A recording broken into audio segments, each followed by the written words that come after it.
লক্ষ কোটি দুরুদ ও সালাম এই নবীর নুরানি কদম মুবারক, যিনি হচ্ছেন হায়াতুন নবী, যিনি হচ্ছেন জিন্দা নবী, যিনি হচ্ছেন গায়বী খবর দেনে ওয়ালা নবী।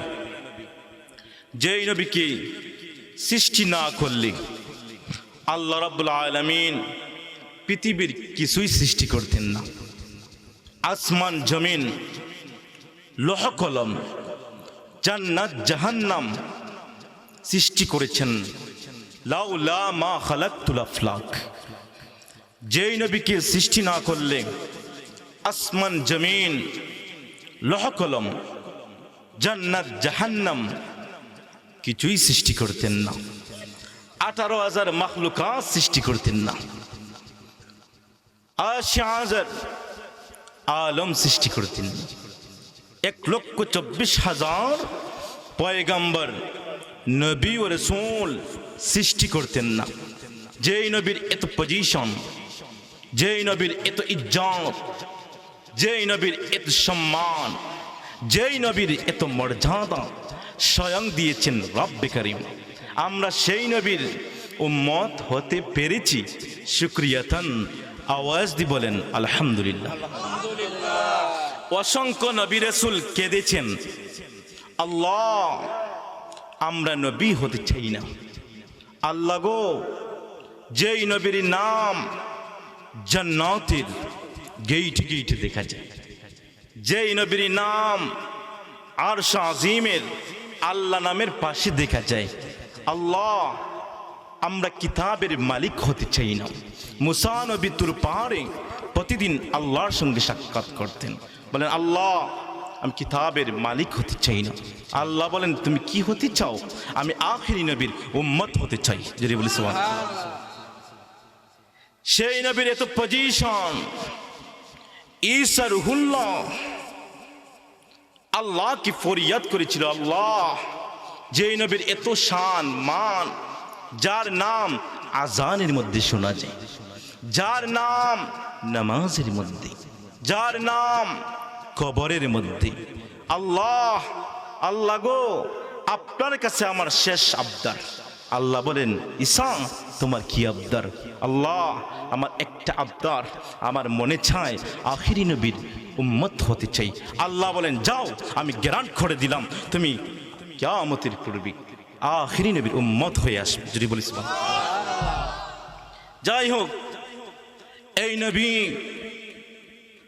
আল্লাহ রাব্বুল আলামিন সৃষ্টি করেছেন আগে, আর পৃথিবীর মধ্যে পাঠিয়েছেন শেষে। আনা খাতামান নবিয়িনা লা নবিয়্য বাদি। আমার নবী শেষ নবী, আমার নবীর পরে আর এই দুনিয়ার কোন নবী রাসূল আসবে না। যে বলবে আমার নবীর পরে আর নবী রাসূল আছে, বলেন তো তার কি ঈমান আছে না ঈমান চলে গেছে? যেই বলবে আমরা আখিরি নবী মানি না, আমরা শেষ নবী মানি না, সেই নবীর পরে আরো অসংখ্য নবী রাসূল আছে, যেই বলবে তার ঈমান তালাক। কথা বলেন ঠিক কিনা? আর যে বলবেন আমার নবী শেষ নবী, তার ঈমান মজুদ হয়ে যাবে, আর আমার নবীর শাফায়াত ছাড়া জান্নাতে যেতে পারবেন না। আর যেই নবীকে বলবেন আমার নবী শেষ নবী, আমরা বিশ্বাস করি, বিশ্বাস করার নাম হচ্ছে ঈমান। যদি বলি সুবহানাল্লাহ। তো বলতে চাচ্ছিলাম কুরআনুল কারীম ফুরকানুল হামিদ থেকে একটু আয়াত মুবারক তেলাওয়াত করেছি, তার মিলিকে কিছু কথা বলবো। ইন্তেজামের পক্ষ থেকে দুইটা বিষয় দেওয়া হয়েছে, একটা দেওয়া হয়েছে শানে আউলিয়া, আর একটা দেওয়া হয়েছে পিতামাতার সম্পর্কে। আমি আস্তে আস্তে মূল আমার আলোচনায় ঢুকতেছি। কুরআনুল কারীম ফুরকানুল হামিদ থেকে 6666 আয়াতের মধ্যে একটু আয়াত মুবারক তেলাওয়াত করেছি, তার মিলিকে কিছু কথা বলবো। আলা ইন্না আউলিয়া আল্লাহি লা খাউফুন আলাইহিম ওয়ালা হুম ইয়াহজানুন।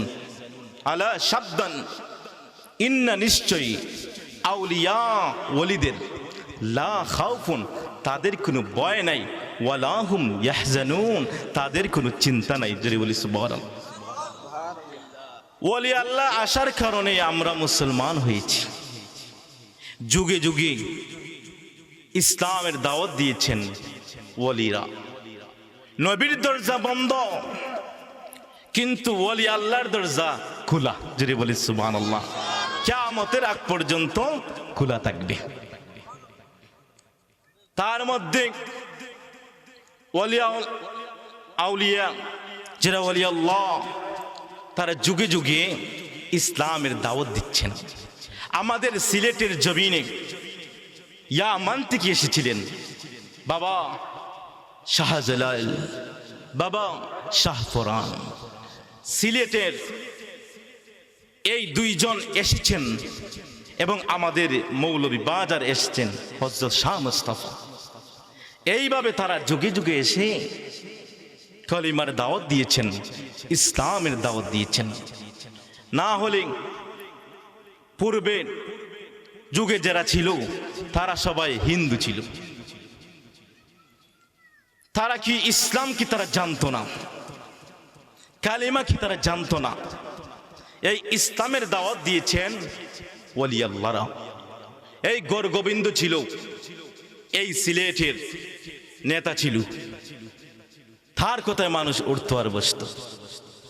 তাকে পরাজয় করে ইসলামকে প্রতিষ্ঠিত করেছেন হযরত শাহজালাল। জুড়ে বলি সুবহানাল্লাহ। তাহলে বলেন শাহজালালের সিলেটের অবদান আছে কিনা?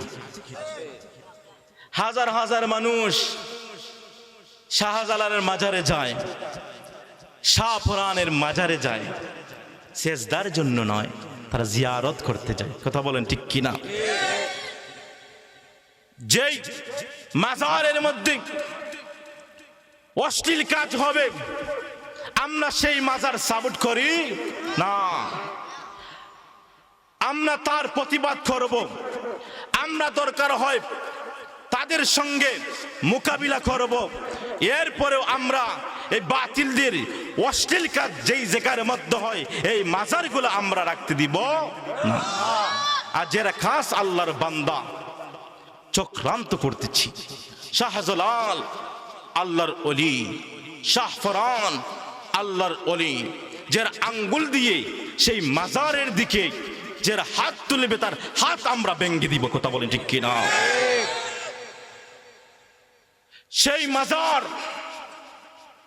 ওলি আল্লাহর মাজার, সেই মাজার কোনো অশ্লীল কাজ হয় না।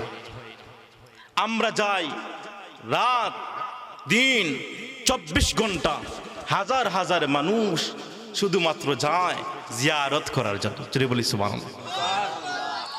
আমি বলতে চাচ্ছিলাম নবীদের দরজা বন্ধ আর ওলি আল্লাহদের দরজা খোলা। তার মধ্যে একজন পাওয়ারফুল ওলি, গাউসে সাকলাইন বীর মুহিউদ্দিন আব্দুল কাদের জিলানী আর গিলানী, তিনি একজন আল্লাহর ওলি ছিলেন। যদি বলি সুবহানাল্লাহ। তিনি শুধু ওলি ছিলেন না, তিনার আব্বাজানও ওলি ছিলেন। যদি বলি সুবহানাল্লাহ। আল্লাহর এক খাস বান্দা। একজন ওলি আল্লাহ হতে হলে নামাজ পড়তে হবে। নামাজ ছাড়া কি ওলি আল্লাহ হওয়া যায়? নামাজ ছাড়া ওলি আল্লাহ হয়ে যায় না। নামাজ পড়তে হবে, রোজা রাখতে হবে, সত্য কথা বলতে হবে, হক পথে চলতে হবে, হালাল উপার্জন করতে হবে, তাহলে আল্লাহর কাছ বান্দা হয়ে যায়। যদি বলি সুবহানাল্লাহ। আল্লাহ যার প্রতি খুশি সেই আল্লাহর বন্ধু হয়ে যায়। যদি বলি সুবহানাল্লাহ। তাহলে বলতে চাচ্ছিলাম একজন আল্লাহর ওলি তিনি সফরের মধ্যে যাবেন, তিনি এই রাস্তার দিকে যাচ্ছেন। এই রাস্তাটা ছিল নদীর পাড়ের দিয়ে। যদি বলি সুবহানাল্লাহ। এই গভীর মনোযোগ, একজন আল্লাহর ওলি তিনি যখন সফরের মধ্যে যাবেন তিনি যখন বার থেকে বের হয়েছেন, তিনি সফরের মধ্যে যাবেন। দিনের বেলা তিনি যখন রওনা হয়ে গেলেন, তখন তিনি মাথার মধ্যে অনেক তাপ, অনেক রৌদ্রর কারণে তিনি যখন একটা গাছের নিচের মধ্যে গেলেন, সেখানে তিনি বিশ্রাম করবে। যখন সেখানের মধ্যে তিনি বিশ্রাম করতেছেন, এবার তিনার পেটের মধ্যে খিদা। তিনি মনে মনে ভাবলেন, আমার সঙ্গে যা কিছু আনছিলাম সব কিছু শেষ হয়ে গেছে, কিন্তু আমার পেটের মধ্যে খিদা, আমি কি দিয়ে আমি নিবারণ করব? আর পাশে দিছিল একটা নদী। এই নদীর দিয়া একটা ফল বেশে বেশে যাচ্ছে। আল্লাহর ওলি তিনি যখন এই আপেলটা যখন লইলেন, আপেলটা লইয়া তিনি তৃপ্তি ভরে খাইলেন। সুবহানাল্লাহ। Mic test. আল্লাহর ওলি তিনি যখন এই ফলটা খাইলেন, ভক্ষণ করলেন, এই তৃপ্তিটা তিনি নিবারণ করলেন, আবার মনে মনে ভাবতে লাগলেন, আমি তো ফল খাইলাম, আমি কার ফল খাইলাম, আমি তো না জিজ্ঞাসা করে আমি খেয়ে ফেললাম, আমি তো অন্যায় করেছি, আমি তো জঘন্য পাপ করে ফেলেছি। আমি হাসরের ময়দানে আল্লাহর কাছে কি জবাব দেব? আর আমরা দেখবেন জ্যৈষ্ঠ মাসে আম গাছে যাই, আমরা অনেক আম নিয়ে আসি, ঠিক কিনা? এই আমের মালিক কে? জামের মালিক কে? লেসুর মালিক কে? আমরা তালাশ করি না, আমরা মালিককে না জিজ্ঞাসা করে আমরা নিয়ে আসি। মালিকও ভালো, কিছু বলে না। অনেক মালিক আবার দেখবেন গালিগালাজ করে, কথা বলেন ঠিক কিনা? কিন্তু আল্লাহর ওলি তিনার মনের মধ্যে একটা জল্পনা কল্পনা শুরু হয়ে গেল। কি ব্যাপার, আমি হাসরের ময়দানে আমি আল্লাহর কাছে কি জবাব দিব? আল্লাহ যদি আমাকে বলেন, তুমি তো আরেকজনের ফলের আপেল ভক্ষণ করে না, কাকে তুমি জিজ্ঞাসা করে না? আমরা কত ফুল খাইলাম, কখনো মালিককে জিজ্ঞাসা করি না। এখন শীতকালে অনেক দেশি বড়ই আছে, বড়ই গাছের থেকে আমরা অনেক বড়ই আমরা খাই, কখনো মালিককে জিজ্ঞাসা করি না। বন্ধু, আল্লাহর ওলি তিনার মনে একটা জল্পনা কল্পনা শুরু হয়ে গেল। এই আপেলটা কোথায় থেকে আসলো?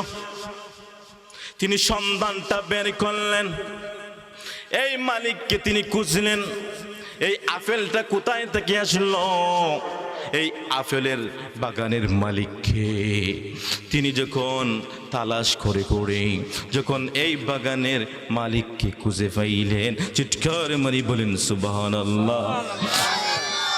বললেন, মালিক, আমি তো আপেল ফল খেয়ে ফেললাম,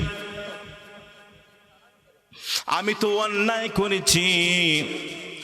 আপেলের মালিক বলে, আমি দেখলাম ও দিনে প্রতিদিন অনেকে ফল খায়, কখনো তো আমাকে জিজ্ঞাসা করে না, কখনো তো আমাকে কেউ বলে না। অনেক ফল বাগান থাকি, অনেক ফাঁকা ফাঁকা ফল খায়, কখনো বলে নাই। কিন্তু এই লোকটা সাধারণ লোক হবে না, চিৎকার মারি বলেন সুবহানাল্লাহ। তিনার মনে একটা জল্পনা কল্পনা শুরু হয়ে গেল। আমার সন্তান, একটা কন্যা সন্তান আছে, কিন্তু আমি অনেক তালাশ করি, ভালো পাত্র পাই না। আজকে একটা যুবক পেয়েছি, তার ইমানটা ছিল মজবুত। চিৎকার মারি বলেন সুবহানাল্লাহ। তখন ঠিক করলেন, মালিক বললেন ঠিক আছে, আমি তোমাকে মাফ করতে পারি, আমি তোমাকে ক্ষমা করতে পারি, কিন্তু একটা শর্ত আছে। কিন্তু এই আল্লাহর ওলি বলে কি শর্ত? আমি মানতে রাজি। চিৎকার মারি বলেন সুবহানাল্লাহ। শর্তটা সাধারণ শর্ত নাই, শর্তটা হচ্ছে এই মালিকের বাড়ি তিনি কাজ কাম করতে হবে, যখন মালিক খুশি হবেন তখন মাফ করে দিবেন। তাহলে আল্লাহর ওলি বললেন কোনো অসুবিধা নাই, আমি কাজ করতে রাজি, এরপরেও আমাকে মাফ করে দিবেন, না হলে আমি আল্লাহর কাছে কি জবাব দিব। তিনি যখন এই মালিকের বাণী কাজ করা শুরু করলেন, কিতাবের মধ্যে দেখি একদিন নয়, 2 দিন নয়, 3 দিন নয়, 4 দিন নয়, 12 বছর কাজ করেছেন। চিৎকার মারি বলেন সুবহানাল্লাহ। 12 বছর পরে ডাক দি কয়, মালিক আমি তো 1 বছর কাজ করি না, 2 বছর কাজ করি নাই, আমি তো 12 বছর কাজ করেছি। 12 বছর কাজ করেছি, আমাকে এখন ক্ষমা করে দাও। তাহলে বলে ঠিক আছে, তোমাকে আমি ক্ষমা করতে পারি, কিন্তু আরেকটা শর্ত আছে, এই শর্তটা যদি মানো তাহলে আমি তোমাকে মাফ করিয়া দিব। তাহলে মালিক এই শর্তটা কি? কি শর্ত? শর্ত হচ্ছে একটা আমার ঘরের মধ্যে অন্ধ একটা কন্যা আছে, এই কন্যাকে তুমি বিবাহ করতে হবে। কিন্তু আমার কন্যাটা বেশি সুন্দর নয়,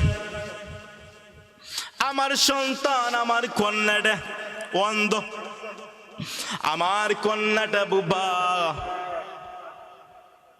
কিন্তু বলে ঠিক আছে, এরপরেও আমি বিবাহ করতে রাজি। চিৎকার মারি বলেন সুবহানাল্লাহ। তাহলে আল্লাহর ওলি যখন বিবাহের অনুষ্ঠান শুরু হয়ে যাবে, এই মালিক হচ্ছেন বাগানের মালিক হযরতে আব্দুল্লাহ সাইমিরি। তুরে বলেন সুবহানাল্লাহ। বলেন তাহলে প্রস্তুত হয়ে যাও, তোমাকে বিবাহ দেব। বিবাহর মঞ্চের মধ্যে নিলেন, নেওয়ার পরেই আল্লাহর ওলির বিবাহ দিলেন। এই আত্মা করলেন, দোয়া করেছেন ওই মালিক আব্দুল্লাহ সাইমিরি। জুড়ে বলেন সুবহানাল্লাহ। যখন রাত্রি বেলা কন্যা যখন একা রুমের মধ্যে বসা থাকে, এই রুমটা সাজগুজ করতে হয়, বাসর ঘর বানাতে হয়। সুন্দর করে সাজগুজ করে একটা রুম রেডি করলেন। এই ঘরের মধ্যে এই মালিকের কন্যা বসা। এবার আল্লাহর ওলি যেই মাত্র এই ঘরের মধ্যে যখন প্রবেশটা করলেন, প্রবেশ করে দেখেন এই পালঙ্গের মধ্যে একটা যুবতী মহিলা দেখা যায়। এই মহিলাটা চেহারাটা দেখে যায় এত সুন্দর, এই মহিলাটা এত সুন্দরী রূপসী ছিলেন। চিৎকার মারি বলেন সুবহানাল্লাহ। তিনার ভিতরে একটা আতঙ্কিত হয়ে গেলেন। মালিক বলেছে তার কন্যাটা অন্ধ, চৌকে ঠিক মতন দেখে না। এই বুবা কথা বলতে পারে না, কিন্তু আল্লাহর ওলি তিনি অবাক হয়ে গেলেন। বিষয় কি, কারণ কি? আমি ঘরের মধ্যে প্রবেশ করে দেখি একটা সুন্দরী যুবতী মহিলা। চিৎকার মারি বলেন সুবহানাল্লাহ। এবার তিনার ভিতরে একটা জল্পনা কল্পনা শুরু হয়ে গেল, এবং এই বাগানের মালিক যখন আসলেন, এসে বললেন, তোমার কি সমস্যা হয়েছে? আমার তো বিরাট সমস্যা হয়েছে।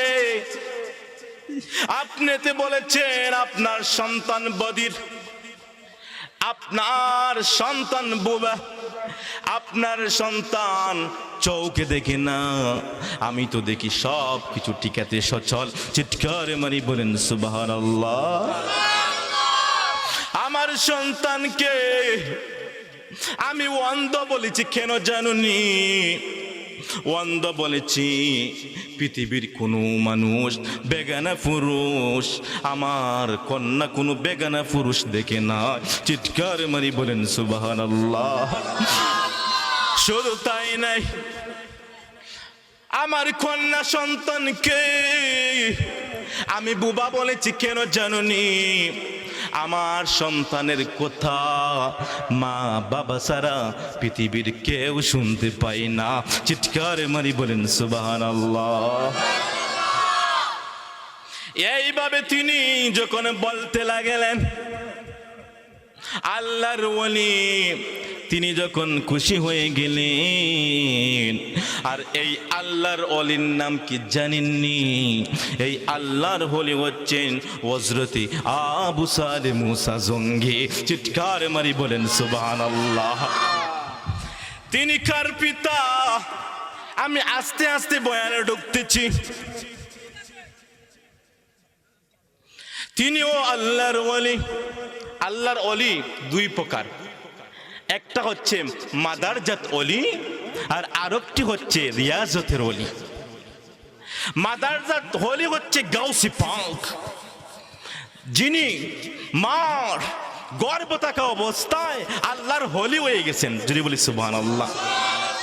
আর রিয়াজতের ওলি হচ্ছেন তারা পৃথিবীতে আসার পরে, অনেক সাধনা করার পরে, আল্লাহকে অনেক অনুসরণ করার পরে, নামাজ পড়ে, রোজা রেখে, সব সময় মুরাকা করে আল্লাহর ওলি হয়েছেন। যদি বলি সুবহানাল্লাহ। আর গাউসি পাক সরাসরি মার গর্ভ থাকা অবস্থায় আল্লাহর ওলি হয়ে গেছে। যদি বলেন, তিনার বাবা হচ্ছেন রিয়াজতের ওলি। যদি বলি সুবহানাল্লাহ। যেই মাত্র আল্লাহর ওলি যেই মাত্র বিবাহ হলো, আস্তে আস্তে স্ত্রী তিনি হচ্ছেন হযরতে আব্দুল্লাহ সাইমিরির কন্যা উম্মুল খায়র মা ফাতেমা। জোরে বলে সুবহানাল্লাহ। তিনার গর্ভে, তিনার পেটের মধ্যে একটা সন্তান। অনেক বছর হয়ে গেছে, কিন্তু ঘরের মধ্যে কোনো সন্তান নাই। কিন্তু আমাদের সমাজে সায়েন্স বলে, ডাক্তার বলে, একজন মহিলার 60 বছরের সন্তান নেওয়া বড় মুশকিল। কিন্তু উম্মুল খায়র মা ফাতেমা তিনি গর্ভে সন্তান ধারণ করেছেন 60 বছর। যদি বলছো 60 বছরে। আল্লাহর ওলি হযরতে আবু সালেহ মুসা জঙ্গি তিনার স্ত্রীর ঘরের মধ্যে পেটের মধ্যে একটা সন্তান। যেই মাত্র এই সন্তানটা মার পেটে ছিলেন, আর এই আল্লাহর ওলি আবু সালেহ মুসা জঙ্গি বাড়ির মধ্যে ছিলেন না। তিনি যখন গোসল করে, তিনি যখন শাড়ি কাপড়টা উঠানের মধ্যে যখন টাঙ্গাইয়া রাখলেন, আমাদের অনেকে মা বোনেরা রোদ্রের মধ্যে দেয় শুকাবার জন্য। কথা বলেন ঠিক কিনা? কিন্তু এক ব্যক্তি বলে আমি কোনোদিন আল্লাহর ওলির স্ত্রীকে দেখি নাই, চেহারাটা কোনোদিন দেখি নাই, কিন্তু আজকে এই শাড়ি কাপড় দেখে দেখে আমি মনের স্বাদ নিবারণ করব। ওই ব্যক্তিটা এই শাড়ি কাপড়ের দিকে কোন নজর দিয়েছে? আজকে তৃপ্তি বলে আল্লাহর ওলির স্ত্রীর শাড়ি কাপড়টা দেখব, আর আস্তে আস্তে আল্লাহর ওলি যেই মাত্র বাড়ির মধ্যে আসলেন, এসে দেখতেছেন লুকাইয়া আড়াল থেকে এক ব্যক্তি শাড়ি কাপড় দেখে দেখে মজা নিচ্ছেন। আল্লাহর ওলি হযরতে আবু সালেহ মুসা জঙ্গি যেই মাত্র ঘরের মধ্যে গেছেন, ঘরের মধ্যে যাইয়া গ্যাস লাইট যখন আনলেন, এনে যখন এই শাড়ি কাপড়টা জ্বালাইয়া ফোনাইয়া দিয়েছেন, স্ত্রী ডাক দি কই, স্বামী আমার এত সুন্দর একটা শাড়ি আনলেন, এই শাড়িটা মাত্র পরিধান করেছি একদিন। কয়দিন? একদিন শাড়ি কাপড়টা পরিধান করেছি, এত সুন্দর আপনি চয়েস করে এত সুন্দর আপনি শাড়ি কাপড়টা এনেছেন, কিন্তু এই শাড়ি কাপড়টা কেন জ্বালিয়ে ফুরিয়ে চারকার করে দিয়েছেন?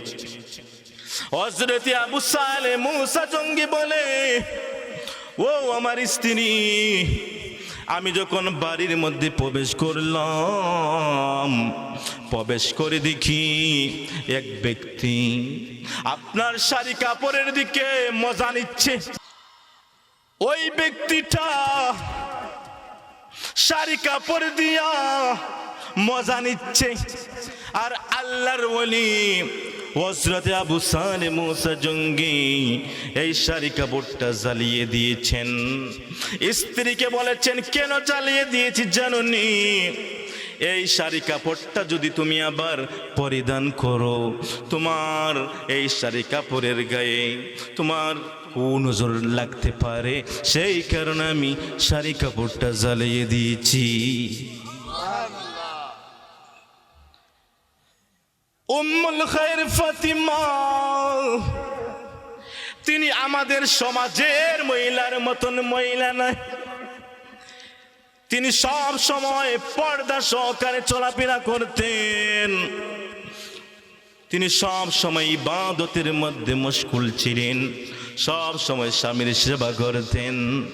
কিন্তু পেটের মধ্যে আমাদের সমাজে দেখবেন পেটের মধ্যে বাচ্চা নিয়ে বাজারে যায়, কথা বলেন ঠিক কিনা?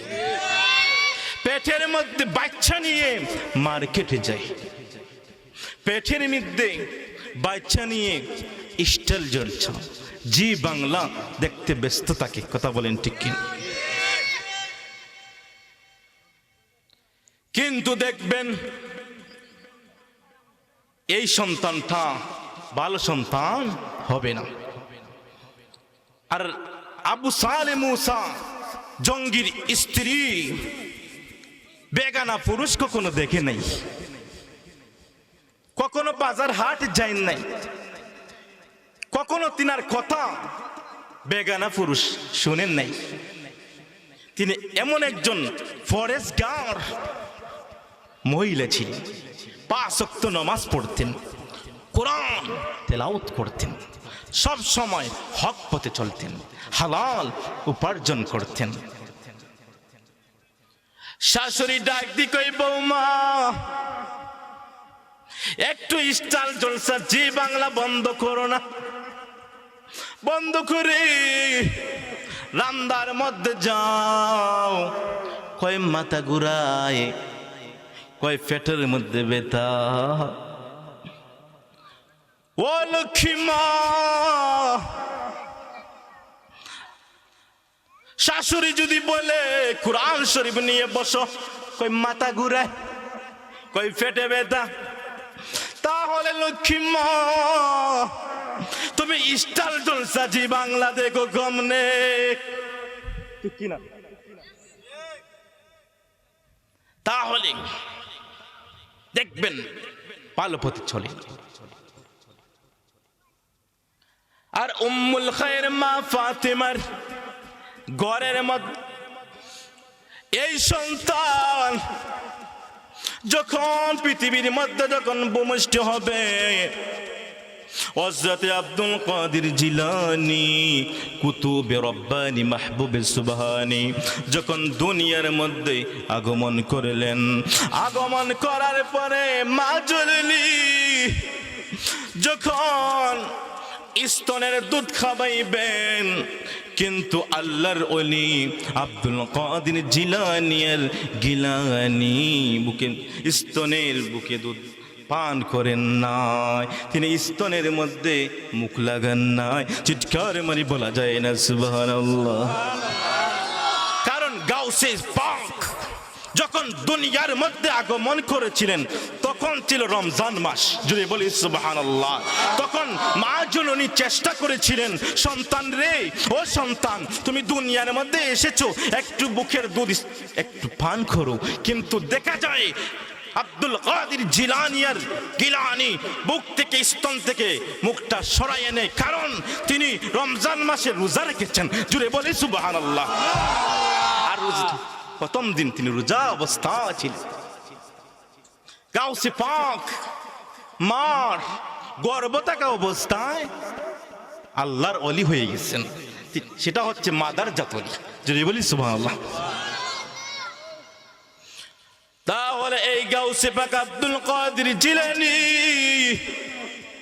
কুতুবে রব্বানি মাহবুবে সুবহানি যখন আস্তে আস্তে যখন বড় হওয়া শুরু হইল, যখন তিনাকে একটা মক্তবের মধ্যে দেওয়া হয়, হযরত আব্দুল কাদের জিলানী যখন একটা মক্তবের মধ্যে যখন দেওয়া হয়, এই মক্তবের মধ্যে ছাত্রগুলা ফিলাপ হয়ে গেছে।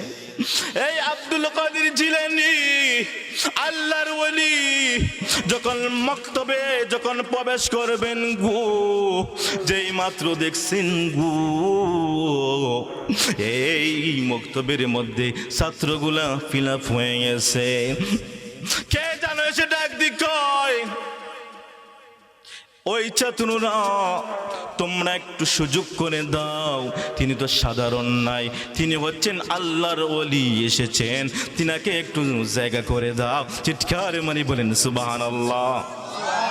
যেই মাত্র হযরতে আব্দুল কাদের জিলানী কুতুবে রব্বানি মাহবুবে সুবহানি যখন হুজুরের কাছে যখন গেলেন, হুজুরে যখন সবক দিবেন, মক্তবে দেখবেন হুজুরেরা উস্তাদেরা ছাত্রদেরকে সবক দেয়, বলেন আব্দুল কাদের তুমি তো আজকে ফার্স্ট আমার কাছে এসেছো, আমি আজ তোমাকে সবক দিচ্ছি, আমার সঙ্গে পড়ো। আউযু বিল্লাহি মিনাশ শাইতানির রাজিম। গাউসে পাক বলে বিসমিল্লাহির রহমানির রহিম। উস্তাদ বলে আলিফ, ছাত্র বলে বা। উস্তাদ বলেন থা, ছাত্র বলেন সা। জিজ্ঞাসা করলেন আব্দুল কাদের তুমি মক্তবের মধ্যে এসেছো দ্বীনি শিক্ষা করার জন্য, দ্বীনি শিক্ষা করা কি ফরজ? বলেন দ্বীনি শিক্ষা করা কি? তালাবুল ইলমি ফরিদাতুন আলা কুল্লি, প্রত্যেক মুমিন মুসলমানদের উপর দ্বীনি ইলম অর্জন করা ফরজ। আপনাদের ছেলে মেয়েদেরকে দ্বীনি শিক্ষায় শিক্ষিত করবেন, হুজুর আছেন মক্তবের মধ্যে দিবেন, কোরআনের শিক্ষায় শিক্ষিত করবেন, ইসলামের শিক্ষায় শিক্ষিত করবেন। মা বাবার সন্তানের প্রতি তিনটা দায়িত্ব রয়েছে। কয়টা? সন্তান যখন ভূমিষ্ঠ হবে, ভূমিষ্ঠ হওয়ার পরে সন্তানের ডান কানের মধ্যে আজান দেওয়া, ঠিক কি না? এখন দেখবেন মা বোনেরা সিজার কেটে রেখে দেয়, কথা কোন ঠিক কি না? 2 নম্বর হচ্ছে ইসলামিক একটা নাম রাখতে হবে। মন্টু জন্টু এর নামগুলা ছেড়ে ইসলামিক নাম, আলিম উলামার পরামর্শ নিবেন, হুজুরদের পরামর্শ নিয়ে একটা ইসলামিক সুন্দর একটা নাম রাখবেন। আর 3 নম্বর কাজ হচ্ছে দ্বীনি শিক্ষার শিক্ষিত করবেন।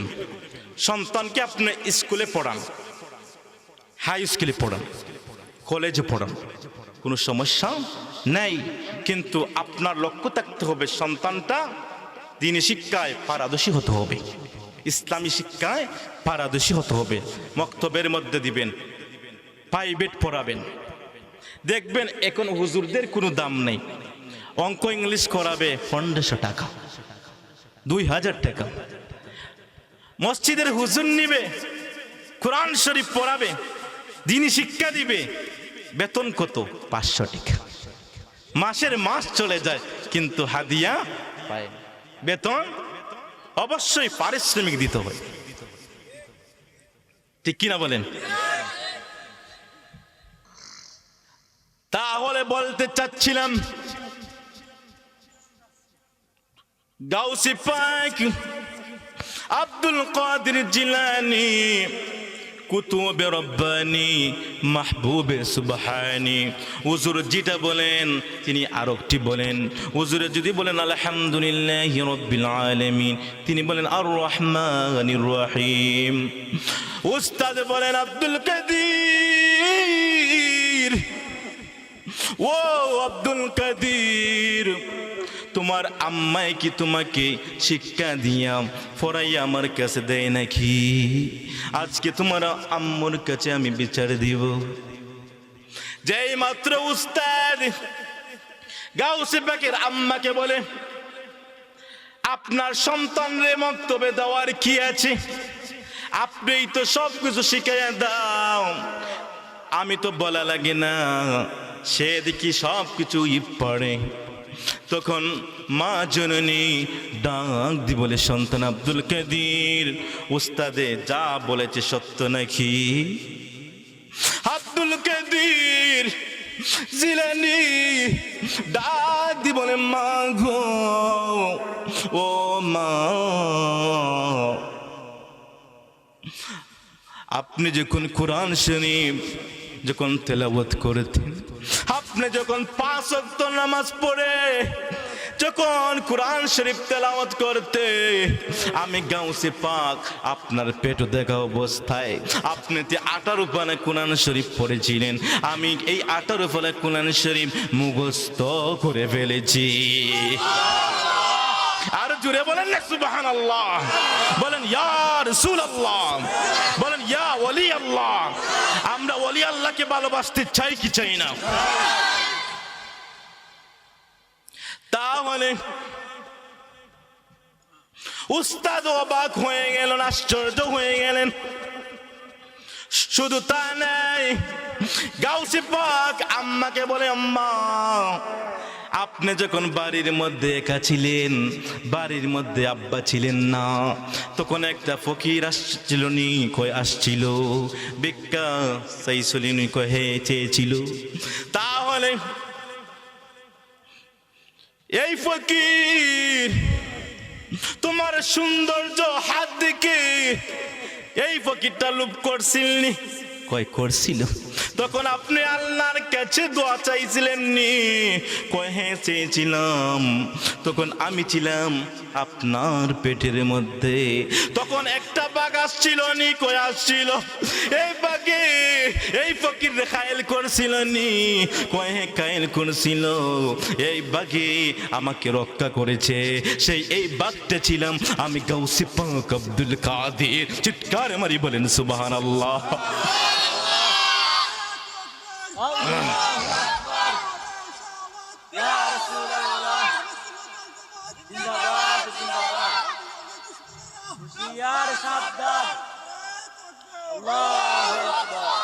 তাহলে এই বাঘটা ছিলাম আমি আব্দুল কাদের জিলানী। যদি বলি সুবহানাল্লাহ। শুধু তা নয়, এই বাগদাদের শহরের একটা মসজিদ আছে, একটা মসজিদ। এই মসজিদের ইমাম তিনার আব্বা হযরতে আবু সালেহ মুসা জঙ্গি ছিলেন। একদিন জুম্মাবার, কি বার? জুম্মাবার। সন্তান ছোট বাচ্চা, নামাজ ফরজ হয় নাই। এরপরে আম্মুকে বলে, আম্মু, আব্বু কোথায় যাচ্ছেন? আব্বু তো তোমার আব্বু তো যাচ্ছে জুম্মার নামাজ পড়াবার জন্য। এই জিলানি শহরের বড় মসজিদের তো ইমাম খতিব, তিনি এনে জুম্মা দিবেন, তাহলে আমার আব্বুকে বলেন না আমাকে একটু সাথে করে নিয়ে যাইতে। যদি বলি সুবহান। তাহলে তুমি তো ছোট বাচ্চা, তুমি গিয়া কি করবে? কই কোনো অসুবিধা নাই, আমার আজকে মন চাই আমার আব্বার সঙ্গে আমি আজ মসজিদের মধ্যে যাইব। ও বন্ধুরে আমার, যেই মাত্র গো হযরতে আবু সালেহ মুসা জঙ্গির সাথে আব্দুল কাদের জিলানী যখন রওনা হয়ে গেছেন মসজিদে যাবেন, যেই মাত্র রাস্তার দিকে যাতায়াত করতেছেন, কিছুক্ষণ যাওয়ার পরে গো তখন একটা চৌরাস্তা দেখলেন। এই রাস্তার দিকে কয়েকটা রাস্তা দেখা যায়, চৌরাস্তা দেখবেন কয়েকটা রাস্তা দেখা যায়। তিনি গিয়া দেখতেছেন কয়েকটা রাস্তা। এই রাস্তার মধ্যে গিয়া বাবাকে জিজ্ঞাসা করলেন, বাবা আপনি প্রতিদিন কোন রাস্তার মুখে আসা যাওয়া করো? আমি তো ডান রাস্তা মুখে আসা যাওয়া করি। যদি বলি সুবহানাল্লাহ। তাহলে আজকে যেতে হবে বাম রাস্তা। খেলা জমিয়া গেছে, হা রে খেলা জমিয়া গেছে। বাবা যাচ্ছে ডান রাস্তায়, তিনি একদিন নয় 2 দিন নয়, যতদিন গিয়েছেন ডান রাস্তায়। সন্তান ডাক দেখো, বাবা বিষয় কি, আপনি বাম রাস্তায় যান না কেন? বাবা সাবধান, বাম রাস্তায় যায় না কেন জানো? যে এই বাম রাস্তায় যায়, এই বাম রাস্তায় অনেক প্রাণী আছে, ভয়ঙ্কর বাঘগুলা মানুষকে খেয়ে ফেলে। যেই বাম রাস্তায় যায় কোনোদিন এই ব্যক্তি ফিরে আসে না। তাহলে কোনো অসুবিধা নাই, আপনি যদি ভয় পান আপনি আমার পিছে চলেন, আমি সামনে যাচ্ছি, কিন্তু আজকে ডান রাস্তায় যাব না, আজকে বাম রাস্তায় যাব। যেই মাত্র বাম রাস্তায় রওনা হয়ে গেলেন, ছোট বাচ্চা সামনের দিকে, বাবা পিছন দিকে। বাবার ভিতরে একটা জল্পনা কল্পনা শুরু হয়ে গেল, কেউ এই বাম রাস্তায় যায় না। যে এই বাম রাস্তার দিকে যায় সেই ব্যক্তিটার ফিরে আসে না। কিন্তু ওই সন্তান আল্লাহর ওলি আব্দুল কাদের জিলানী বাম রাস্তায় যখন গেলেন, তিনার বাবা একটু বিচলিত হয়ে গেলেন, মনে মনে ভাবতে লাগলেন, আজকে আমার সন্তানকে জীবিত নিয়ে যাইতে পারবো নি। কিন্তু এই আল্লাহর ওলি আব্দুল কাদের জিলানী যখন সামনের দিকে অগ্রসর হচ্ছেন, সামনের দিকে যাচ্ছেন, এই দিকে পাহাড়ের টিলা দেখে অনেক বাঘগুলো আসলো। এই বাঘগুলো এসে আব্দুল কাদের জিলানীর কাছে আসলো। আর আব্দুল কাদের জিলানী কুতুবে রব্বানি মাহবুবে সুবহানি যেই মাত্র বাঘের দিকে তাকালেন, বাঘের দিকে তাকানোর কারণে বাঘটা স্পষ্ট হয়ে গেছে। আর বাঘটা ডাক দিকে, আল্লাহ, ও আল্লাহ গো, ও আল্লাহ, আপনার কাছে একটা আবদার রাখি, আমার জবানটা একটু খুলে দাও, আমি গাউসে পাক আব্দুল কাদের জিলানীকে একটা কথা বলবো। আল্লাহ সঙ্গে সঙ্গে এই বাঘের জবান খুলে দিচ্ছে, চিৎকার মারি বলেন সুবহানাল্লাহ। আর এই বাঘ ডাক দি বলে, আব্দুল কাদের, ও আব্দুল কাদের রে, আমি তোমার চেহারা দেখবার জন্য আসি নাই। ও আব্দুল কাদের, তোমাকে খাবারের জন্য আসি নাই। ওরে আব্দুল কাদের রে, তোমার গায়ের মধ্যে একটা গেরান পাচ্ছে রে আব্দুল কাদের। এই গেরানটা সাধারণ গেরান না, এই গেরানটা হচ্ছে রাহমাতুল লিল আলামিনের গেরান। চিৎকার মারি বলেন সুবহানাল্লাহ। বাকি আব্দুল কাদের জিলানীকে খায় নাই। পরে আব্দুল কাদের, তোমার কদমটা একটু সামনে দাও, আমি তোমাকে একটু কদম মজি করব। চিৎকার মারি বলেন সুবহানাল্লাহ। এই আব্দুল কাদের জিলানী হযরত আবু সালেহ মুসা জঙ্গি যখন মসজিদের মধ্যে যখন গেলেন, এই মসজিদের মধ্যে যেই মাত্র জুম্মার নামাজ যখন পড়ালেন আবু সালে মুসা জঙ্গে, এই জুম্মার নামাজের পরে এই মসজিদের মধ্যে একটা জানাজার জামাত হবে। চিৎকার মারি বলেন সুবহানাল্লাহ। হাজার হাজার মুসল্লি নামাজ শেষ করে যেই মাত্র জানাজার নামাজের জন্য তারা প্রস্তুত হয়ে গেছে, সারিবদ্ধ হয়ে গেছে। এইদিকে ছোট বাচ্চা আব্দুল কাদের মনে মনে একটা জল্পনা কল্পনা শুরু হয়ে গেল, আজকে যার জানাজার নামাজ পড়ানো হবে এই সন্তানটা কে মারা গেছে। আব্দুল কাদের যেই মাত্র সন্ধানটা যখন পাইলেন, যখন একটা বাড়ির মধ্যে গেলেন, যাওয়ার পরে মা এই ছোট একটা বাচ্চা চোখের পানি মুবারক সেরে সেরে কাঁদতেছেন, আরেকটা মহিলা চোখের পানি মুবারক সেরে সেরে কাঁদতেছে। আব্দুল কাদের জিলানী কুতুবে রব্বানী মাহবুবে সুবহানী জিজ্ঞাসা করেন, তোমরা কেন কাঁদতেছো? আমরা কাঁদতেছি কেন জানোনি? এই সন্তানটা বলে, আমার বাবা আমাকে অনেক আদর করত, আমার বাবা আমাকে অনেক মায়া করত, আমার বাবাকে চিরদিনের জন্য আজকে বিদায় দেওয়া হবে। আর এই মহিলাটাও চোখের পানি মুবারক সেরে সেরে সেরে সেরে কাঁদতে লাগলেন। আব্দুল কাদের জিলানী ডাক দি কই, মা ও মা, আপনিও চোখের পানি মুবারক সেরে সেরে কাঁদতেছো, তার কারণ কি? এই মা ডাক দি কই, আব্দুল কাদের রে, আমি কাঁদতেছি কেন জানি? আমার স্বামী চিরস্থায়ীর জন্য বিদায় দিয়ে দিচ্ছে, আমার মন মানে না। আমাদের সমাজে দেখবেন, আমাদের পরিবারে দেখবেন, একজন যদি মারা যায় পরিবারের কেউ ভালো থাকে না। কথা বলেন ঠিক কি না? যেই মাত্র জানাজার নামাজের প্রস্তুতি হয়ে গেছে, এই জানাজার নামাজের ইমামতি করবেন হযরত আবু সালে মুসা জঙ্গি। তিনি তাড়াতাড়ি আব্বার কাছে গেলেন, ডাক দি কই, আব্বা ও আব্বা, আপনি জানাজার নামাজটা বন্ধ করেন। কেন বন্ধ করব? দেখো না, অনেক মুসল্লিরা, হাজার হাজার মুসল্লি জানাজার নামাজের জন্য অপেক্ষায়, নামাজ পড়া হবে, তুমি কেন বাধা দিচ্ছ? কারণ কি? বাবা আপনার কি মায়া লাগে না?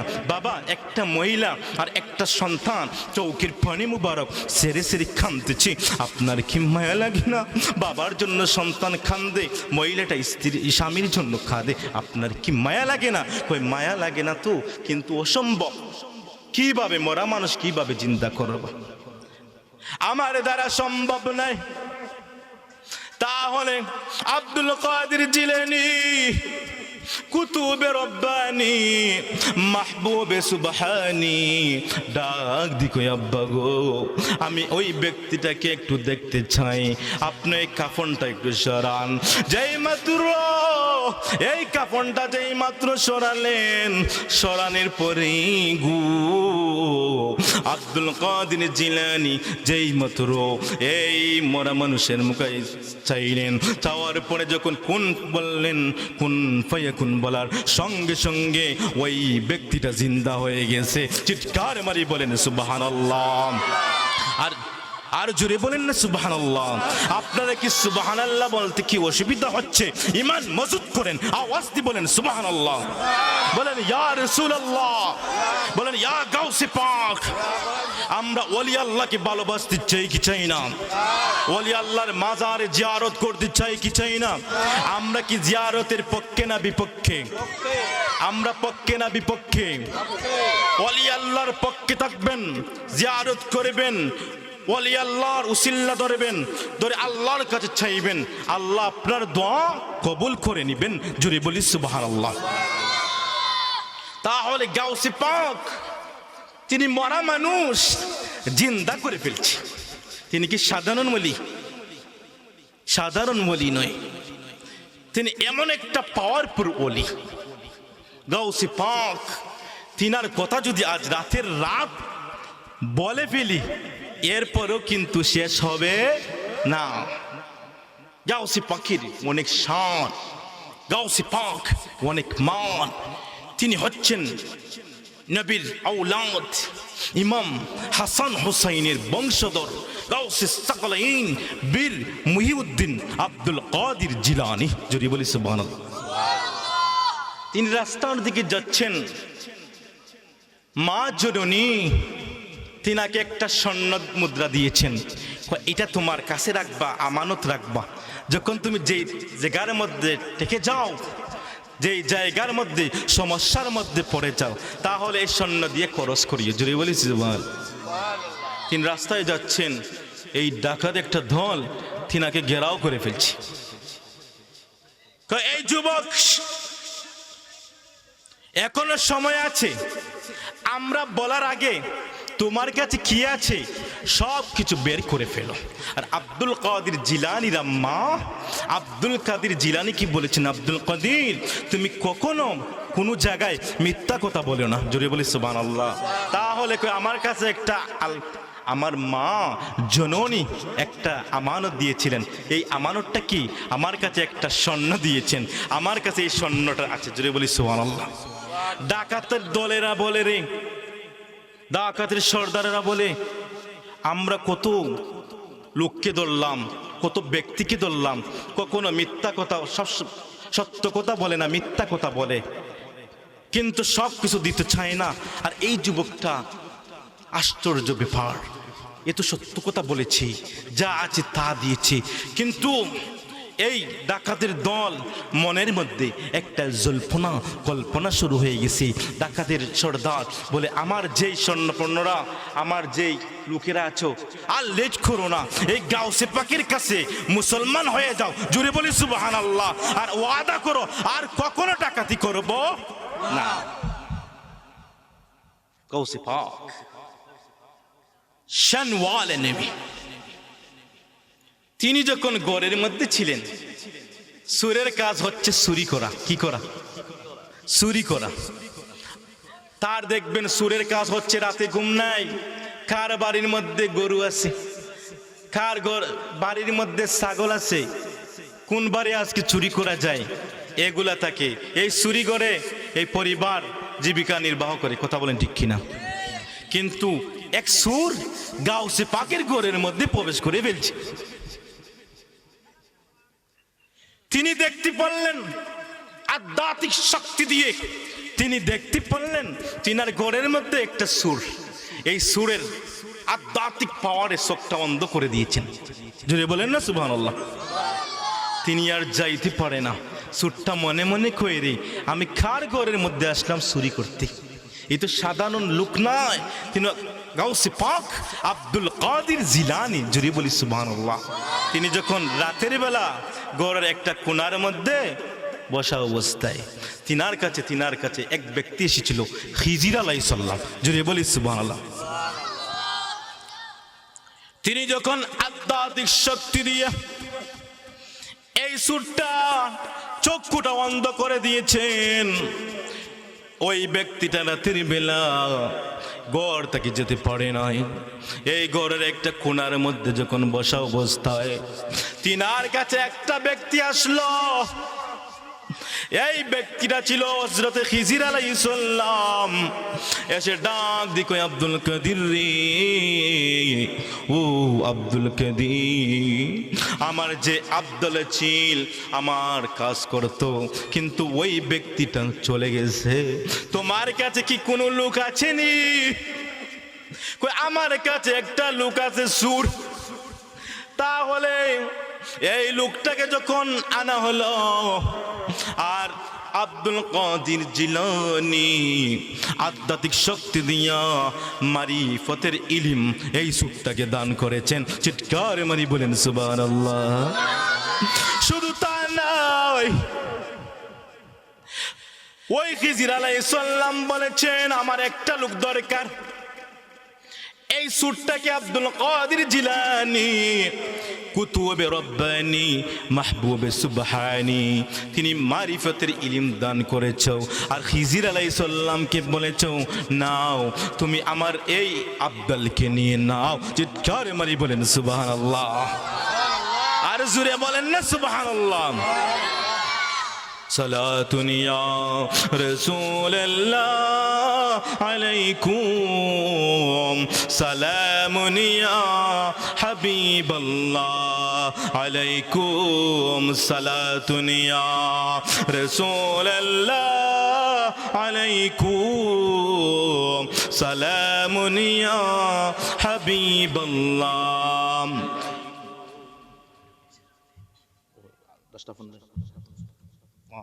मोहम्मद मुस्तफा जाने खुदा को, खुदा जाने मोहम्मद मुस्तफा को, सलातुन या रसूल अल्लाह अलैकुम, सलामुन या हबीबल्लाह। তাহলে ওলি আল্লাহর শান, ওলি আল্লাহর মারাত যদি আলোচনা করি এরপরেও শেষ হবে।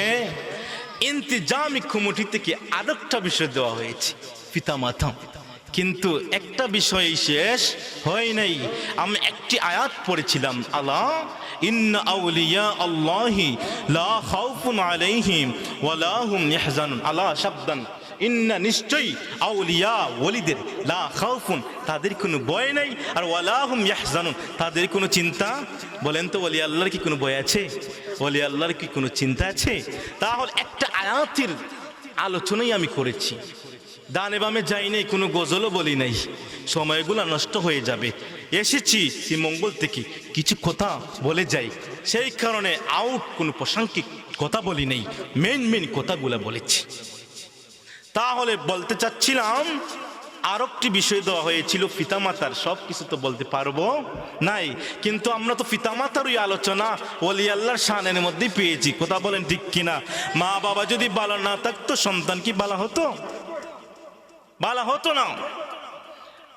মা ভালো থাকলে সন্তান ভালো হবে, বাবা ভালো থাকলে সন্তান ভালো হবে।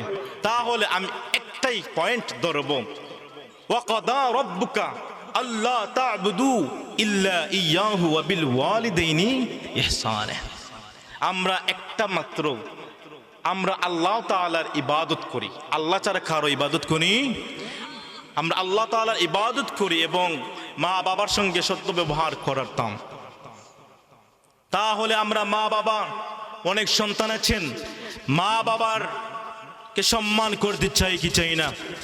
মা বাবাকে তাজিম করবেন, মা বাবাকে খেদমত করবেন, মা বাবাকে তাজিম করবেন। মা বাবা অভাব ওয়ান্টন দিতে দিবেন না, বরণ পোষণ আপনি আপনার মা বাবাকে দিবেন। কিন্তু একটা ব্যক্তি ছিল, মা দোয়ায়, মা সন্তানের জন্য দোয়া করলে আল্লাহর ওলি হয়ে যায়। যদি বলি সুবহানাল্লাহ। গাউসে পাকের মা বাবার দোয়া গাউসে পাকের সঙ্গে ছিল, সেই কারণে গাউসে পাক আল্লাহর ওলি হয়ে গেছেন। যদি বলি সুবহানাল্লাহ। তাহলে একটা যুবক মা আর দর্শন টাইম দিবেন, টাইমের ভিতরে আমি শেষ করে বলবো। আচ্ছা ঠিক আছে। তাহলে বলতে চাচ্ছিলাম মা দোয়া, বাবার দোয়া আল্লাহর ওলি হওয়া যায়। মা বাবা যদি সন্তানের প্রতি খুশি হলে আল্লাহ খুশি, আল্লাহ সন্তুষ্টি। জুড়ে বলি সুবহানাল্লাহ। তিন ব্যক্তির দোয়া আল্লাহর কাছে কবুল। কয় ব্যক্তির?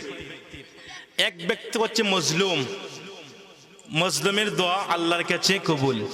আরেকটি হচ্ছে মুসাফির, মুসাফিরের দোয়া আল্লাহর কাছে। আরেকটি হচ্ছে মা বাবার দোয়া। জুড়ে বলি সুবহানাল্লাহ।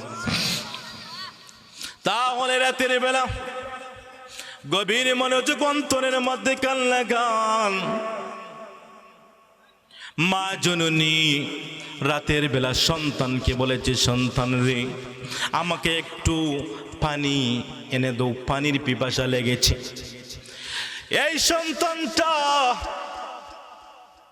মা জননীর কথা শোনা মাত্র তিনি যখন ঘরের মধ্যে পানি আনবেন, যখন কলসির মধ্যে দেখলেন কোনো পানি নেই, জগের মধ্যে দেখলেন পানি নাই, মা জননী পানি খাওয়ার জন্য বলেছেন, কিন্তু সারা ঘর তালাশ করলেন কোনো পানি পান নাই। তাহলে এই ব্যক্তিটা ঘর থেকে রাতের বেলা বেল হয়ে গেছে, যেই মাত্র একটা গুহার মধ্যে গেছে, একটা কূপের মধ্যে গেছেন, কূপের মধ্যে যাইয়া এই কূপ থেকে যখন পানি আনলেন, এই পানিটা নিয়ে যখন বাড়ির মধ্যে যখন আসলেন, এসে দেখতেছে মা জননী ঘুমিয়ে পড়েছে। চিৎকার মারি বলেন সুবহানাল্লাহ। আমরা মাকে ঘুমের মধ্যে ডাক দি, কই আম্মা উঠো না কেন? মা যদি বলে পুত্রে বাজারে যাও, একটা জিনিস নিয়ে এসো, না আমি পারবো না, আমি যেতে পারবো না, আমি এখন খেলবো, ঠিক কিনা বলেন? আর ওই ব্যক্তিটা ঘরের মধ্যে পানি না পেয়ে বের হয়ে গেছে রাত্রি বেলা, অনেক দূর থেকে পানি সংগ্রহ করে তিনি যখন আনলেন, এনে দেখতেছেন মা জননী রাতের বেলা ঘুমিয়ে গেছে। তিনি মাকে জাগ্রত করেন নাই। তিনার যদি বেয়াদবি হয়ে যায়, সেই কারণে মার পাশে তিনি দাঁড়িয়ে রয়েছেন। এই সন্তানটা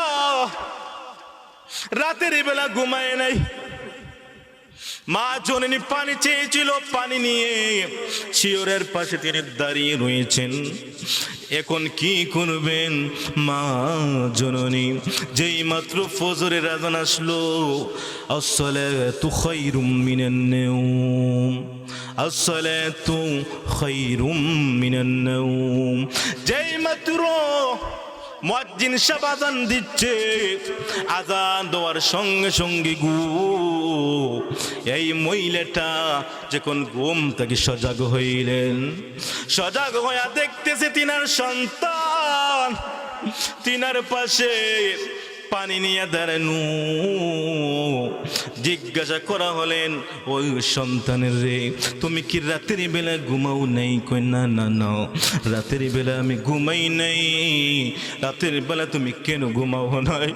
মা গো, আপনি চেয়েছেন পানি দেওয়ার জন্য, আমি ঘরের মধ্যে তালাশ করে খুঁজে পানি না পেয়ে আমি একটা কূপ থেকে পানি সংগ্রহ করে আনলাম।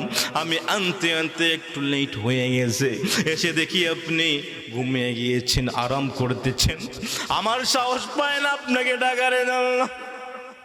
মা গো, আমি যদি আপনার সঙ্গে বেয়াদবি করে ফেলি, সেই কারণে আমি রাতের বেলা আপনাকে সজাগ করি নাই। এই কথা শুনে ওই ব্যক্তির আম্মা যেই মাত্র ফজরের নামাজ পড়লেন, ফজরের নামাজ পড়ে আল্লাহর কাছে দুনো হাত বাড়াইলেন, ডাক দিয়ে বলেন, আল্লাহ, ও আল্লাহ, আল্লাহ গো, ও আল্লাহ, আমার সন্তানটারে বড় বড় অলির সঙ্গে কবুল করে নাও, আর আমার সন্তানটারে আল্লাহর ওলি বানাইয়া দাও। চিৎকার মারি বলেন সুবহানাল্লাহ। মার দোয়া বিফলে যায় নাই। এই সন্তানটা মার দোয়ার কারণে আল্লাহ রাব্বুল আলামিন এই সন্তান রে আল্লাহর ওলি বানিয়ে দিয়েছেন। চিৎকার মারি বলেন সুবহানাল্লাহ। আর ওই ব্যক্তিটাকে জানেননি, এই ব্যক্তিটা ছিল হযরত বাইজিদ বুস্তামি। চিৎকার মারি বলেন সুবহানাল্লাহ। মা কি কষ্ট করা যাবে না? মা জননীকে কষ্ট দেওয়া যাবে না। মা জননী কত কষ্ট করে আমাদেরকে লালন পালন করেছে, কথা বলেন ঠিক কিনা? মা জননী রাতের ঘুমকে হারাম করে আমাদেরকে লালন পালন করেছে। আমরা যখন মার গর্ভ যখন ছিলাম, মা জননী কত কষ্ট করেছে। প্রসবের যখন ব্যথা শুরু হয়ে যায়, মা জননী রাতের বেলা বিছানার মধ্যে পিঠ লাগায় না। মা জননী যেই মাত্র খাবার খাইবেন, খাবার খাওয়ার জন্য যখন বসলেন, ঠিক মতন যখন মায়ের পেটের মধ্যে লাথি মারল, মা জননী এই বেতায় ঠিক মতন খাবার খাইতে পারে না। মা জননী ঠিক মতন কাজ করতে পারে নাই। মা জননী অত কষ্ট করে সন্তানকে লালন পালন করেছে। 10 মাস 10 দিন মা জননী গর্ভের মধ্যে রেখেছে। মা জননী কত কষ্ট করেছে। যখন ভূমিষ্ঠ হবে, যখন মাকে যখন হসপিটালের মধ্যে নেওয়া হয়, দেখুন অনেক সিরিয়াসলি মা বোনেরা দেখবেন, যখন ডেলিভারির সময় হয়ে যায় তখন দেখবেন হসপিটালের মধ্যে নেওয়া হয়।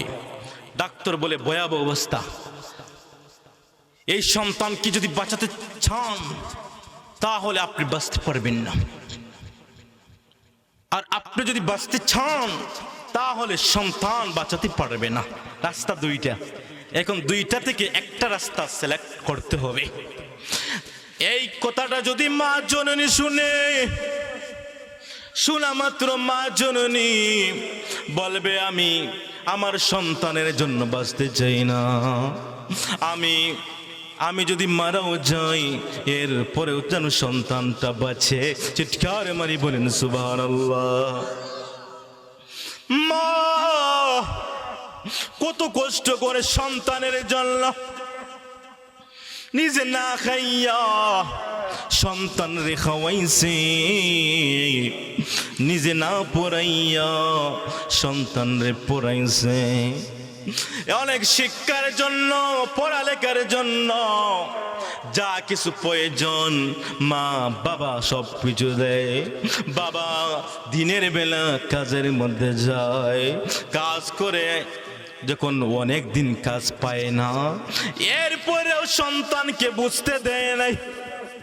সন্তানের যা কিছু লাগে সব কিছু এরপরেও সংগ্রহ করে আনে। এই মা বাবা অনেক কষ্ট করেছি সন্তানের জন্য। যে মাত্র পড়ালেখার মধ্যে টাকা পয়সা লাগে, মা বাবা টাকার দিকে চাই না, পয়সার দিকে চাই না, সন্তানের ভবিষ্যতের দিকে দেখায়। সন্তান যদি কয় বাবা ও মা আমি এই দেশের মধ্যে থাকতে চাই না গো, ও মা গো আমাকে একটু বিদেশের মধ্যে পাঠানোর ব্যবস্থা করো। মা জননী জায়গা যদি জায়গা বেশিও সম্পদগুলা বেছে এরপরও সন্তানের কথা রাখি, কথা বলেন ঠিক কিনা? কিন্তু অনেক সন্তান বাবার কথা শুনে না, অনেক সন্তান মার কথা শুনে না, মাকে কষ্ট দেই, বাবাকে কষ্ট দেই। আল্লাহ বলেন যেই ব্যক্তি মাকে কষ্ট দিবে, যেই ব্যক্তি বাবাকে কষ্ট দিবে, ওদের কসম সে জান্নাতের ঘ্রাণ পাবে না। আর যে মাকে কথা শুনবে, মাকে সম্মান করবেন, মাকে তাজিম করবেন, বাবাকে তাজিম করবেন, মার খেদমত করবে, বাবার খেদমত করবে, খুদার কসম ওই ব্যক্তিটা জান্নাতি হয়ে যাবে। জোরে বলি সুবহানাল্লাহ, আরো জোরে বলেন না সুবহানাল্লাহ। মাকে কষ্ট দিয়ে কখনো জান্নাতে যাওয়া যায় না। কারণ একটা যুবক নাম ছিল আলকামা, নাম কি ছিল? আলকামা। আলকামা বিছানার মধ্যে ছিলেন, তিনার কলিমা নসিব হয় না। আমাদের অনেক মা বোনেরা সরকাত থাকি, ঠিক কিনা বলেন? কিন্তু স্ত্রী বলেন আমি অনেক পাঠ করলাম, তালকিন করলাম, কলিমা আমার স্বামীর জবান থেকে বের হয় না। কিন্তু এই আলকামার স্ত্রী আমার নবী রাহমাতুল লিল আলামিনের কাছে গেলেন, ইয়া ডাক দিকো ইয়া রাসূলুল্লাহ, ইয়া হাবিবাল্লাহ নবী গো, ও মায়ার নবী, ও দয়াল নবী, আমার স্বামী দীর্ঘ অনেক দিন ধরে অসুস্থ, বিছানার থেকে মাথা তুলতে পারে নাই, কিন্তু আমরা অনেক চেষ্টা করেছি কলিমাগুলা তালকিন করার জন্য, পাঠ করেছি, কিন্তু আলকামার জবান থেকে এই কলিমাগুলা বের হয় না, বের হয় না। এবার আমার নবী কয়েকজন সাহাবীকে পাঠাইলেন, হযরতে বিলাল হাফসিকে এই আলকামার কাছে যখন পাঠাইলেন, হযরতে বিলাল হাফসি তিনি যখন কলিমা পাঠ করলেন, তখন আলকামার জবান থেকে কলিমা বের হয় না। সাহাবীরা হতবাক হয়ে গেছে, আশ্চর্য হয়ে গেছে, কই আলকামার জবান থেকে কলিমাগুলা বের হচ্ছে না, জবানটা বন্ধ হয়ে গেছে। হযরত বিলাল হাফস রাদিয়াল্লাহু তাআলা আনহু আমার নবীর কাছে আসলেন গো, এসে ডাক দি কই ইয়া রাসূলুল্লাহ, ইয়া হাবিবাল্লাহ নবী গো, ও মায়ার নবী, দয়াল নবী, আমি অনেক চেষ্টা করলাম এই যুবক আলকামার জবান থেকে তার কলিমাগুলা বের হচ্ছে না। তাহলে আমার নবী বলেন তুমি যাও, তাড়াতাড়ি যাও, আলকামার মা বাবা আসেনি। চিৎকার মারি বলেন সুবহানাল্লাহ। কিন্তু যখন সন্ধান বের করলেন, সাহাবীরা যখন আলকামার বাড়ির মধ্যে গেলেন, যা জিজ্ঞাসা করলেন আলকামার মা বাবা কেউ আছেনি? কয় আলকামার বাবা তো নাই, বাবা তো মারা গেছে, কিন্তু একটা মহিলা মা জন্ম নিয়েছে, তিনি তো বৃদ্ধা হয়ে গেছে। এই সংবাদটা আমার নবীর কাছে যখন পৌঁছানো হলো, আমার নবী রাহমাতুল লিল আলামিন ডাক দিয়ে বলেন সাহাবীরা রে, তোমরা যাও আলকামার মাকে আমার কাছে নিয়ে এসো। চিৎকার মারি বলেন সুবহানাল্লাহ। সাহাবীরা আলকামার আম্মার কাছে আসলেন, এসে ডাক দিয়ে বলেন মা গো, আপনাকে তো রহমত লিল আলামিন ডাকতেছেন। যখন নবীর কথা শোনা মাত্র এই বৃদ্ধটা, এই মহিলা লাঠি ভর দিয়ে দিয়ে নবীর কাছে আসছে। চিৎকার মারি বলেন সুবহানাল্লাহ। আমার নবী এই মহিলাকে জিজ্ঞাসা করা হলো মা গো, ও মা গো, তোমার আলকামা দুনিয়ায় থাকতে কি কাজ করতো? কয় আমার আলকামা অনেক ভালো ছিল, আমার আলকামা 5 ওয়াক্ত নামাজ পড়তো, আর আলকামা রমজান মাসে রোজা রাখতো, আর আলকামা দান সদকা বেশি বেশি করে করতো। চিৎকারে মারি বলেন সুবহানাল্লাহ। আলকামায় সব কিছু করেছি, তাহলে তোমার খেদমত করতো নি? তখন বলেন তার স্ত্রীর বুকের মধ্যে পড়ে আমাকে প্রাধান্য না দিয়ে স্ত্রীকে প্রাধান্য দে, আমাকে ঠিক মতন দেখাশোনা করে না, তাহলে তো সেই কারণে আলকামার জবান থেকে মৃত্যুর আগে কলিমা বের হয়ে না। কারণ মা জননীকে কষ্ট দিলে আল্লাহ সহ্য করতে পারেন না।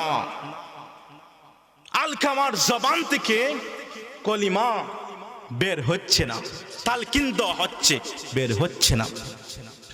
তাহলে আমার নবী ডাক দি কয় সাহাবীরা রে,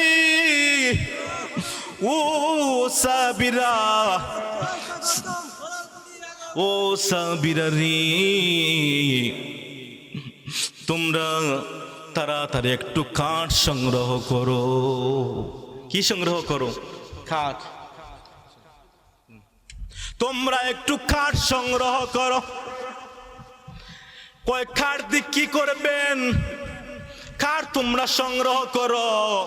যখন সাহাবীরা যখন কাঠ সংগ্রহ করলেন, কইলেন এই আলকামাকে আজকে মার পাশে, মার কাছে আলকামাকে জ্বালাইয়া চারকার করে দিব। যখন কাঠ সংগ্রহ করলেন, যখন আলকামাকে জ্বালাবেন, মা চলেলি ডাক দি কই ইয়া রাসূলুল্লাহ, ইয়া হাবিবাল্লাহ, নবী গো, ও মায়ার নবী, দয়াল নবী, আপনি আলকামাকে জ্বালায়েন না। আলকামাকে যদি আমার পাশে, আমার সামনে যদি জ্বালিয়ে চারকান করে দাও, তাহলে আমি মা জননী সহ্য করতে পারবো না। চিৎকার মারি বলেন সুবহানাল্লাহ। এই আলকামাকে জ্বালায়েন না। তাহলে আমার নবী রাহমাতুল লিল আলামিন ডাক দি কয় মা গো, তুমি যদি তোমার সন্তানকে মাফ করে দাও, তাহলে তোমার সন্তানের জবান থেকে কলিমা নসিব হবে। চিৎকার মারি বলেন সুবহানাল্লাহ। মা জননী সন্তান যদি কষ্ট দেয়, মা জননী এরপরেও সহ্য করে। মা জননী যেই মাত্র মন থেকে, দিল থেকে আলকামাকে ক্ষমা করেছেন, সাহাবীরা আলকামার কাছে গেছে গো, যাইয়া আলকামাকে যখন কলিমা তালকিন দেওয়া হয়, আলকামার জবান থেকে কালিমা বের হয়ে গেছে। চিৎকার মারি বলেন সুবহানাল্লাহ। যাই হোক, বিশাল কথা, একটা পয়েন্ট, দ্বিতীয় পয়েন্ট নিয়েছিলাম, মা জননী কিভাবে মার দোয়ায় বাইজিদ মুস্তাবি আল্লাহর ওলি হয়ে গেছে। আর মা কি কষ্ট দেওয়ার কারণে সন্তানের জবান থেকে কলিমা নসিব হয় না। দুইটা পয়েন্ট বলেছিলাম, আরো অনেক কথা ছিল, কিন্তু আর কথা বলবো না, কারণ আরেকজন আলিম এসেছেন হবিগঞ্জ থেকে, তিনাকে রেখে আর কথা বলবো না, যেহেতু সময় চলে যাচ্ছে। যাই হোক, আপনারা অনেক ভালো, আপনারা মহব্বত করেছেন, সেই কারণে আপনারা ভালোবাসায় আপনারা আমার সময় আরো বাড়িয়ে দিয়েছেন। আপনারা ভালোবাসার কারণে গত বছরও এসেছিলাম, এবারও এসেছি। আপনারা আমার সঙ্গে আমার জন্য দোয়া করবেন, যেন সুন্নিয়তের খেদমত যেন করতে পারি। আল্লাহ পাক যেন তৌফিক দান করুক, সবাই বলে আমিন।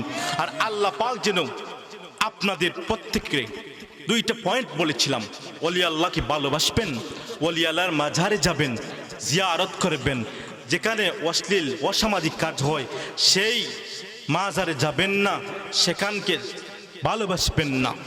আর মার খেদমত করবেন, বাবার খেদমত করবেন, যার মা নেই বাবা নেই, জুম্মার নামাজ পড়ে রব্বির আনহুমা কামা রব্বায়ানি সগীরা বলে বলে মা বাবার কবরের মধ্যে গিয়ে জিয়ারত করবেন। আর রমজান মাস সামনে আসতেছি, আপনারা রমজান মাসে রোজা রাখবেন, বেশি বেশি করে রোজা রাখবেন। এই রোজা রাখবেন, কেউ রোজা ছাড়বেন না। রমজান মাসের রোজা ফরজ। ইয়া আইয়ুহাল্লাযীনা আমানু কুতিবা আলাইকুমুস সিয়াম কামা কুতিবা আলাল্লাযীনা মিন ক্বাবলিকুম লাআল্লাকুম তাত্তাকুন। আপনারা রোজা রাখবেন, ইফতার করবেন, সেহরি খাবেন, আর একটা দোয়া সব সময় পড়বেন। সাহাবীরা আমার নবীকে একদিন জিজ্ঞেস করেছিল, ইয়া রাসূলুল্লাহ, আপনি বেশি বেশি করে একটা দোয়া পড়েন, আল্লাহুম্মা বারিক লানা ফি রজব ওয়া শাবান ওয়া বাল্লিগনা রমাদান। রজব মাস আসার পরে আমার নবী বেশি বেশি দোয়া করতেন, বলতেন আল্লাহ রজব শাবানে আমাদেরকে বরকত দান করো, রমজান পর্যন্ত আমাদের হায়াত বৃদ্ধি করে দাও। যাই হোক, আল্লাহ পাক যেন আমাদের প্রত্যেককে সঠিকভাবে হক পথে চলার তৌফিক দান করুক। আর আপনাদের মসজিদের ইমাম তিনি অনেক ভালো মানুষ, ওনার হায়াতের মধ্যে যেন আল্লাহ বরকত দান করেন, ওনার পরিবার পরিজন প্রত্যেকের হায়াতের মধ্যে বরকত দান করেন। যাই হোক, সংক্ষেপে দোয়া করে আমার অসমাপ্ত বক্তব্য শেষ করব। আস্তাগফিরুল্লাহ ইন্নাল্লাহ গফুরুর রহিম। আস্তাগফিরুল্লাহ রাব্বি মিন কুল্লি জামবিন ওয়া আতুবু ইলাইহি লা হাওলা ওয়ালা কুওয়াতা ইল্লা বিল্লাহি আলিয়্যিল আযীম। আল্লাহুম্মা ربنا ظلمنا أنفسنا وإن لم تغفر لنا وترحمنا لنكونن من الخاسرين. ربنا لا تزغ قلوبنا بعد إذ هديتنا وهب لنا من لدنك رحمة إنك أنت الوهاب. هاي رب العالمين الله পশ্চিম কালাসরা বক্সিয়া জামে মসজিদে আজকের মাহফিলে তোমার যুবক ভাইদেরকে লইয়া, মুরব্বী বাবাদেরকে লইয়া, আলিম উলামাদেরকে লইয়া, পর্দানিশি আমার মা বোনদেরকে লইয়া, আয় আল্লাহ আমি গুনাহগার, আপনি শাহী দরবারে দোকান হাত বাড়াইলাম। আয় আল্লাহ কাজ করে আল্লাহ আজকের মাহফিলে তুমি কবুল করে নাও। আয় আল্লাহ কাজ করি আল্লাহ গো, আয় আল্লাহ আমাদের প্রত্যেকের হায়াতের মধ্যে বরকত দাও। আয় আল্লাহ অনেকে মাহফিলের মধ্যে শরীক হয়েছেন, আল্লাহ প্রত্যেকের দান তুমি কবুল করে নাও। আল্লাহ এই দানের উসিলায় লক্ষ লক্ষ টাকার মালিক বানাইও। আয় আল্লাহ প্রত্যেকের পরিবার পরিজন প্রত্যেকের হায়াতের মধ্যে তুমি বরকত দাও। আয় আল্লাহ আমাদের মধ্যে যারা অসুস্থ আল্লাহ তুমি প্রত্যেকের শিফায়ে কামিলা করে নাও। হাসবুনাল্লাহ ওয়া নি'মাল ওয়াকিল, নি'মাল মাওলা ওয়া নি'মাল নাসির। সুবহান রাব্বিকা রাব্বিল ইজ্জাতি আম্মা ইয়াসিফুন ওয়া সালামুন আলাল মুরসালিন ওয়ালহামদুলিল্লাহি রাব্বিল আলামিন। আসসালামু আলাইকুম ওয়া রাহমাতুল্লাহ।